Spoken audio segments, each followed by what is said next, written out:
কোরআন শিক্ষা দিলেন, কোরআন খালাকাল ইনসান সৃষ্টি করলেন মানুষ।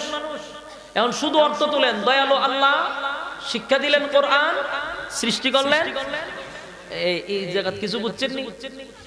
আল্লাহ বলেন সৃষ্টি শিক্ষা দিলাম কোরআন, সৃষ্টি করলাম মানুষ। বলুন তো সাধারণ জ্ঞানে কি ধরে?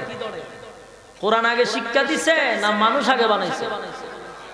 হ্যাঁ, অর্ধেক মানুষই কোরআন শিক্ষা দিছে বলছে। আপনাদের প্রচুর বোঝা দরকার, প্রচুর মেধা খাটানোর দরকার। এটা সাধারণ একটা ছোট বাচ্চার মাথা দিল ধরার কথা। কোরআন নাজিল হইল রাসূলের 40 বছর পরে, আর মানুষ না সৃষ্টি করলো কখন?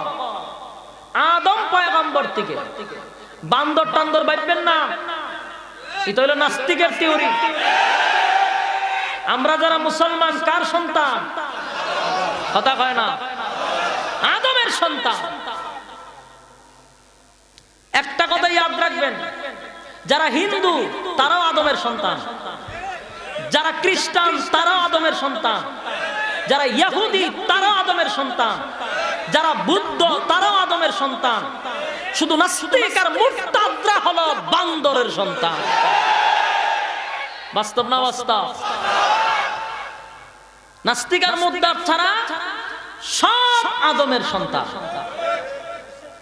আল্লাহ সর্বপ্রথম আদমকে সৃষ্টি করার পরে সমস্ত ফেরেশতাদেরকে বলছে আদমকে সেজদা দেওয়ার জন্য। এই আদম এত সম্মানী আর এত মর্যাদা, মাটি দিয়ে আদমকে আল্লাহ বানাইছে।